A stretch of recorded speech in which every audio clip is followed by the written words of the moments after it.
Hello guys, welcome to back. तो कैसे हैं आप लोग? आशा करता हूँ अच्छे होंगे। तो सबसे पहले मैं आपको बताता हूँ, मेरे पास बहुत सारे डीएम आते हैं, कमेंट आते हैं, सर मैं जैम पे अपना टेंडर तो डालता हूँ लेकिन टेंडर हमारा टेक्निकल इवेक्शन हो जाता है, हमें मिलता नहीं है। जितने भी टेंडर आते हैं सारे डॉक्यूमेंट डालते हैं, एक्सपीरियंस भी डालते हैं, जो जो मैंने बताया है छूट वाले सब डालते हैं, लेकिन हमें टेंडर मिल ही नहीं रहा है, टेक्निकल इवेक्शन हो जा रहा है। तो आज मैंने उसी के ऊपर एक वीडियो बनाई है कि आपका टेक्निकल इवेक्शन क्यों होता है, आप कौन कौन सी गलती करते हो, किन वजहों से होता है। आप जैसे कि आपके पास एक्सपीरियंस भी है फिर भी आपका टेक्निकल इवेक्शन हो जाता है, तो उस भी चीज़ पे मैंने पूरी डिटेल में बताया आपको।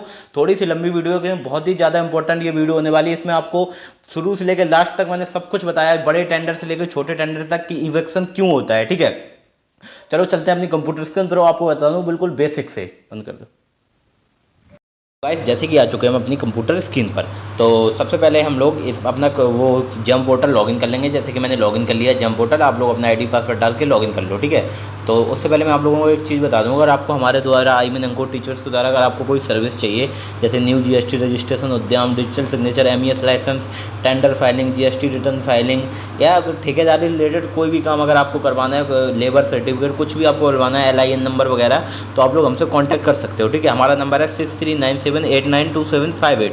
ठीक है, चलो चलते हैं अपने टॉपिक की तरफ।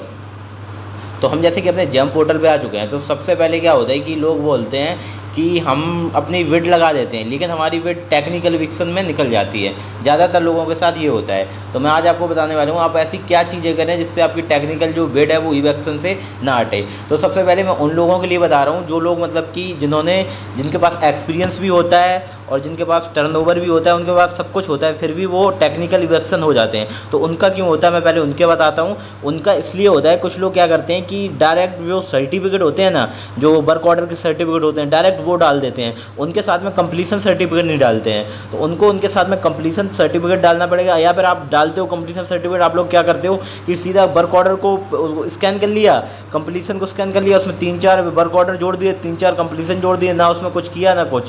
तो ये आपको क्या आपको प्रॉपरली बनाना है, आपको जितना मांगा गया है। अगर आप उसमें 2 जोड़ना चाहते हो तो आपको पहले क्या करना है, आपको एक समरी लेटर बनाना है अपने लेटर हेड पे, उसको डिटेल में लिखना है। अगर आपको फॉर्मेट चाहिए आप लोग मेरे से कांटेक्ट करो, मैं आपको फॉर्मेट दूंगा। उसमें आपको डिटेल में लिखना है कि क्या क्या चीज़ें लगानी है उसमें। ठीक है, तो आपको एक लेटर टाइप में बनाना है वर्ड फाइल में। मैं आपको फॉर्मेट दे दूंगा, मेरे को कमेंट करना है, मैं फॉर्मेट दे दूंगा।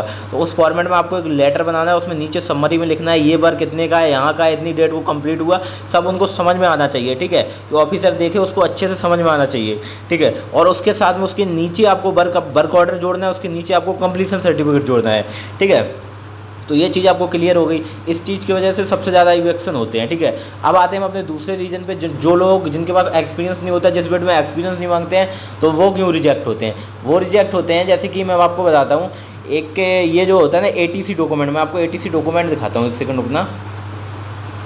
ये एक हम विड देखते हैं पहले, इसको छोड़ते हैं हम, ये वाली विड देखते हैं, BOQ वाली विड। इसमें मैं आपको ATC दिखाता हूँ एक बार, इसमें लोग क्या करते हैं वो भी बताता हूँ।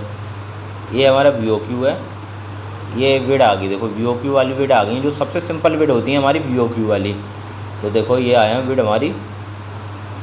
जैसे मैं ये वाली विड डाउनलोड करता हूँ एक, इसमें देखते हैं क्या है। ये मैंने डाउनलोड कर ली, इसको हम खोलते हैं। इसको खोलने के बाद हम इसमें डॉक्यूमेंट देखते हैं क्या क्या लग रहे हैं। इसमें ये आइटम देखो मांगे गए हैं, इसमें छूट दी गई है MSME वालों को, इसमें ना MSME वालों को दी गई है, ना स्टार्टअप सर्टिफिकेट वालों को दी गई है। ठीक है, किसी को छूट नहीं दी गई है इसमें। अब हम आते हैं नीचे, नीचे आते हैं, देखते हैं यहाँ पे ATC डॉक्यूमेंट हमारा कहाँ है। नीचे आएंगे, नीचे आएंगे, ये देखो BOQ फाइल पूरी दिख रही है यहाँ पे। और नीचे आएंगे हम, अभी नीचे करते रहेंगे जब तक हमें ATC लिखा हुआ नहीं मिलेगा, तब तक हम नीचे करते रहेंगे। ठीक है, ये देखो जैसे निकल गया, अभी मैं दिखाता हूँ आपको थोड़ा छोटा करके। ये हाँ, ये देखो, ये दिख रहा है ना आपको, wire added term and condition. ये क्या होता है, लोग इसमें क्या करते हैं, ATC जो सर्टिफिकेट मांगा जाता है हमारा, इसमें क्या करते हैं डायरेक्ट इसका Ctrl+P करते हैं यहाँ से। एक मिनट, मैं इसको थोड़ा ऊपर करता हूँ। कहाँ गया वो हमारा, नीचे लेके जाते हैं पहले एक बार अपना, ढूंढते हैं ATC हमारा कहाँ निकल गया। टर्म एंड कंडीशन हो गई है हमारी, ये सारी हमारी टर्म एंड कंडीशन मांगी गई हैं इसमें टेंडर में जो भी हैं। थोड़ा ऊपर जाते हैं हम, हाँ ये रहा हमारा ठीक है। इसमें क्या बहुत ज़्यादा लोग जो 99% लोग क्या करते हैं, इसका डायरेक्ट प्रिंट निकाल लेते हैं। इसका प्रिंट निकाल लेंगे, लेटर हेड पर सिग्नेचर करके डाल देंगे एटीसी सर्टिफिकेट में। मतलब कहीं कहीं चल जाता है, ऐसा नहीं है हर जगह रिजेक्ट कर देते हैं, लेकिन कहीं कहीं चल भी जाता है ये। लेकिन अगर आप ऐसे डालेंगे तो आपका मतलब कि ज़्यादा रिजेक्ट होने के चांस होते हैं। तो आपको अच्छे से कैसे डालना है वो मैं आपको बताता हूँ। आपको सबसे पहले इतना सब कुछ कॉपी करना है। जैसे कि हम यहाँ से लेके यहाँ तक ये आप कॉपी कर लो पूरा, जैसे 2 नंबर लिखा है ये यहाँ से आप कॉपी कर लो। अगर इसमें देखो, अगर आपके डॉक्यूमेंट, कोई बोलता है कि एटीसी में डॉक्यूमेंट भी मांगे जाते हैं, जैसे एक्स्ट्रा डॉक्यूमेंट, चेक वगैरह हो गया, कैंसिल चेक हो गया, और जो भी डॉक्यूमेंट होते हैं, रिकवरी लेटर हो गया, ये चीज़ मांगी जाती हैं। अगर ये चीज़ मांगी जाती है तो यहाँ पे लिखा होना चाहिए। अगर आपकी मांगी जाती तो यहाँ पे लिखा होता, लिंक होता है, उस लिंक पे आप क्लिक करते तो वो डॉक्यूमेंट की लिस्ट आ जाती। तो यहाँ पे हमें क्या करना है मैं आपको बताता हूँ। इसको आपको पूरे को ऐसे करके कॉपी करना है। यहाँ से कॉपी करने के बाद ऐसे, जैसे हम इसको कॉपी करके अपने वर्ड फाइल में डाल लेंगे, और इसको अच्छे से मतलब कि ये है ना, इसको अच्छे से थोड़ा अच्छे से मतलब पेस्ट वगैरह करके, थोड़ा ये जो फॉर्मेट है उसको चेंज करके, थोड़ा बोल्ड वगैरह करके अच्छे से फॉर्मेट बनाना है अपने लेटर हेड पे, और उस पर अपना स्टाम्प लगाना है, सिग्नेचर करना है। नीचे यहाँ पे अपन लोग सिग्नेचर की जगह भी देंगे, जैसे कि आप वर्ड फाइल पे कन्वर्ट करके यहाँ पे सिग्नेचर की इसमें जगह भी देंगे। जैसे देखते हैं इसमें नीचे भी मांगा गया है या नहीं मांगा गया। मैं नीचे थोड़ा देखता हूँ इसमें क्या सीन है। ये आइटम मांगे गए हैं, देखो ये टर्म एंड कंडीशन है इसकी, द बिडर। इसमें आपको पढ़ना है, ये चीज़ें पढ़नी है। मतलब ये ज़्यादा ज़रूरी नहीं होती, लेकिन बिड के लिए आपको पढ़ना ज़रूरी है, ठीक है। इससे आपको समझ में आता है कि क्या काम है क्या नहीं है। तो अभी आपको सिर्फ इतना करना है, इसको आपको पूरे को डाल लेना है। उसके बाद सिग्नेचर करना है, अपने स्टाम्प पे निकालना है, और स्टाम्प पे जो सिग्नेचर की जगह होती है वो छोड़नी है, डेट वगैरह डालनी है, रेफरेंस नंबर डालना है, सब कुछ डालना है। यहाँ से डायरेक्ट कॉपी करके कोई डाल देता है, ये चीज़ गलत है, रॉन्ग है, और ये आपका इवेक्शन का कारण बनता है, ठीक है।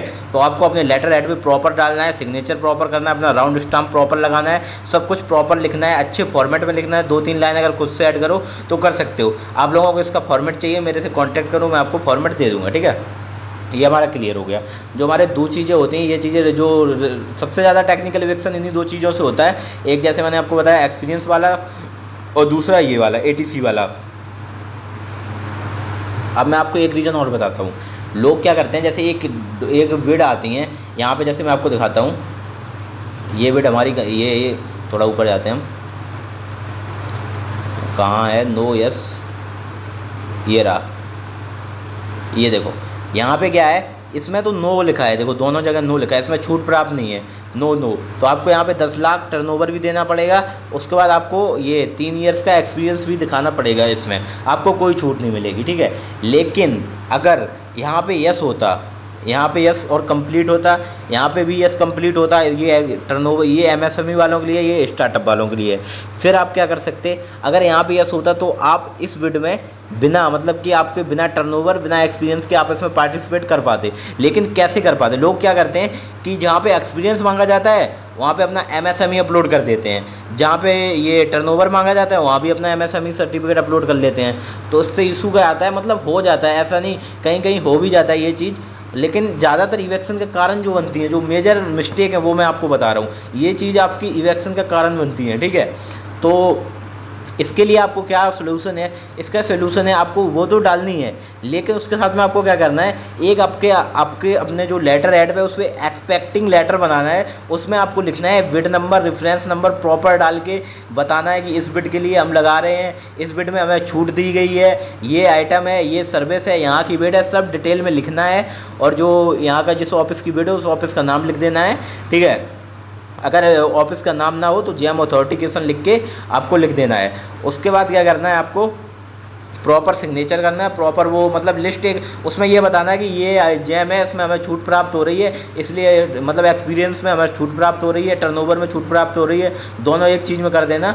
यस कंप्लीट लिखा है, दोनों में हमें छूट प्राप्त हो रही है, तो हम ये लेटर लगा रहे हैं, और ये इसके साथ में एमएसएमई दे रहे हैं। तो आप एमएसएमई दोगे, उसके साथ में वो लेटर दोगे, तो ये दोनों चीज़ जाएंगी, तो ये आपका 100% अप्रूव हो जाएगा, रिजेक्ट होने का कोई चांस नहीं है, ठीक है। आप अकेला एमएसएमई दोगे फिर भी आपका हो सकता है, लेकिन ऐसे दोगे तो मतलब रिजेक्ट का कोई चांस ही नहीं है, आपका टेक्निकल इवेक्शन होगा ही नहीं, ये चीज़ हो गई। उसके बाद आता है हमारा टर्नओवर। तो टर्नओवर में आप क्या करते हो, टर्नओवर में हम मतलब कि ऐसे ही दे देते हो आप, इसमें भी एमएसएमई डाल देते हो, टर्नओवर में छूट है तो एमएसएमई डाल दिया। इसके लिए भी आपको वो सेम लेटर जो बनाया है वही लेटर इसके साथ भी आपको मर्ज करके डालना है, एमएसएमई, ये दोनों जगह वही लेटर आपको डालना है, ठीक है। अगर आपके पास टर्नओवर है और ये मतलब टर्नओवर आपके पास है, एक्सपीरियंस नहीं है, तो आप यहाँ पे एक्सपीरियंस मत डालो, एक्सपीरियंस जगह एमएसएमई डाल दो, यहाँ पे टर्नओवर डाल दो, फिर तो और अच्छा है आपके लिए। ठीक है, अगर नहीं है तो फिर अपना वो डाल दो, कोई प्रॉब्लम नहीं है। तो ऐसे करके आप लोग देख सकते हो। ये मैंने आपको 2-3 चीज़ें बताई, इससे आप लोग टेक्निकल इवेक्शन से बच सकते हो। आपके जो भी टेक्निकल इवेक्शन आते हैं, आप लोग टेंडर नहीं भर पाते हो, आपको फर्स्ट टेंडर लेने में बहुत ज़्यादा प्रॉब्लम होती है, तो इन चीज़ों से आप यूज करके आप लोग टेंडर ले सकते हो फर्स्ट। ठीक है, तो मैंने जो भी मेरे मेजर मिस्टेक थी मैंने आपको बता दी। उसके बाद भी अगर आपको कोई इशू होता है आप लोग मेरे से कांटेक्ट करो। मेरा नंबर है 6397892758। मैं कमेंट में मेंशन कर दूंगा, मेरे को व्हाट्सअप करो, मैं आपको और अच्छे से बता दूंगा जो जो आपके इशू हो। चलो मिलते हैं नेक्स्ट वीडियो में, तब तक के लिए राम।